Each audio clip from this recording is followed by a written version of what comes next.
Comment est la nuit?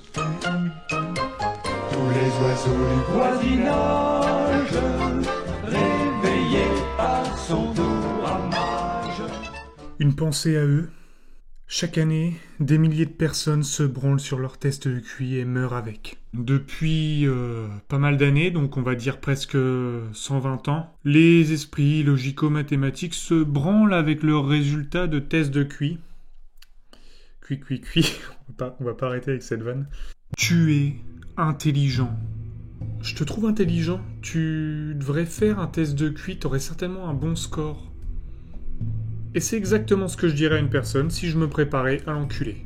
Tu sais que dans toutes les discussions où je dirais ça à quelqu'un, c'est que je m'apprête déjà à le manipuler. Car oui, dire « tu es intelligent » est une manipulation. Car qu'est-ce que ça veut dire « je te trouve intelligent » si ce n'est « je suis d'accord avec toi ». Parce que la personne qui te dit « je te trouve intelligent », c'est celle qui dit « je suis d'accord avec toi ». C'est difficile de trouver quelqu'un intelligent quand on n'est pas d'accord avec lui. Il faut entre guillemets une certaine grandeur d'âme. Un autre mot est à la mode aujourd'hui. Les HPI, les hauts potentiels intellectuels, les hyper intelligents, les multipotentiels. Que de la branlette, que de la gnognotte. Potentiel. Tu es hyper potentiel, tu es multipotentiel. Alors comprends bien cette phrase. La vie, c'est passer du potentiel au réel. À 6 ans, on a du potentiel. À 50 ans, on n'a pas de potentiel. Donc si t'es là, t'as la vingtaine d'années, t'es en train de regarder ma vidéo parce que j'imagine que t'as pas 6 ans. Si t'as la vingtaine d'années, que tu penses encore à ces conneries de potentiel. Alors je veux bien, bon, tout le monde se branle sur quelque chose. Il y en a, c'est sur les A et lui, il y en a d'autres, c'est sur les tests de QI. Mais si t'es là à 25 ans et que tu crois que t'as encore du potentiel, mais t'es dans l'attente. T'es dans l'avenir. Et c'est sans doute une des pires phrases même qu'on peut dire à un jeune, c'est t'as de l'avenir, t'as du potentiel. Nique ta mère. Crée maintenant. Fais maintenant. Parce que, on va pas le répéter, c'est encore de la branlette, c'est le moment présent qui compte. L'avenir, on s'en branle. Victor Hugo, l'avenir, cette femme aux mains vides qui promet tout et n'a rien. Alors à quoi servent les tests de QI sinon te faire te reposer dans un confort de te dire je vais me passer de créer quelque chose, je vais me passer de prouver quelque chose, je vais regarder les autres faire, convaincu que j'ai un faussaire plus développé que le leur. Et c'est les gens qui ont su se remettre en question qui ont le plus de réussite. D'ailleurs, il y a un livre dans le domaine qui te fera économiser du PQ, c'est celui-là, Trop intelligent pour être heureux. C'est simple, je vais pas disserter dessus. Tu as vu dans ma précédente vidéo que j'avais fait l'éloge de tous ces livres. Et ben celui-là, c'est de la merde en boîte. C'est exactement le rôle du PQ. Et j'espère que le livre a été imprimé en papier absorbant parce que tu vas pouvoir en décroter de la merde avec ça. Il suffit de voir tous les commentaires Amazon des gens qui se branlent à se dire « Je suis intelligent et donc incompris. Je voudrais le faire lire à mon entourage pour qu'ils me comprennent. Mais les gens ne veulent pas te comprendre. Les gens s'en branlent et c'est à toi de faire l'effort parce que l'intelligence c'est de s'adapter et de pas rester dans un confort qui te fait être con et fort en même temps. » Oui, c'est bien. Alors évidemment que le titre est totalement faux. Il n'y a pas d'hyper-intelligence, il n'y a pas de HPI ou de QI de mes couilles.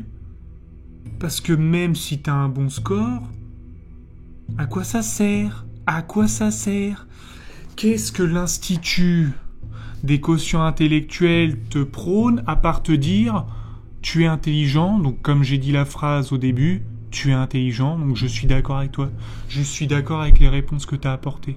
Et comme ça, je te donne en même temps un tips, c'est-à-dire que dès que tu veux mettre quelqu'un dans ta poche, tu n'auras qu'à lui dire, avec tu mets les formes, hein, c'est un bon... Franchement, je trouve intelligent ce que t'as dit là. T'as vraiment une bonne réflexion.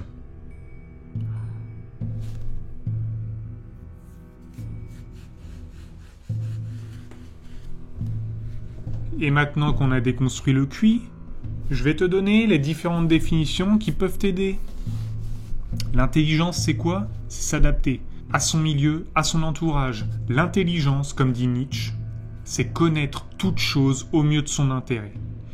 C'est-à-dire que si tu as un objectif et que par exemple tu écoutes ton ego qui est branlé sur le QI ou sur le fait de vouloir avoir raison, alors tu privilégies ton ego et non plus ton intérêt. Donc tu es complètement con plutôt que d'être intelligent.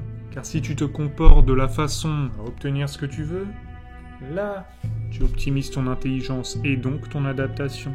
Donc l'intelligence, ça n'est pas de penser égoïstement, c'est de penser de façon altruiste pour servir ses intérêts.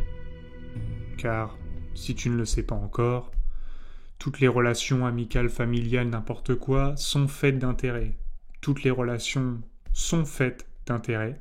Et que si je côtoie un ami, c'est parce qu'il me fait rire, c'est parce que je suis bien avec lui. Si j'aime bien ma famille, c'est parce qu'ils m'ont aidé et qu'ils m'ont entretenu. S'ils n'avaient pas fait ça, j'en aurais rien à foutre. Les personnes qui sont à l'intérieur, je m'en branle.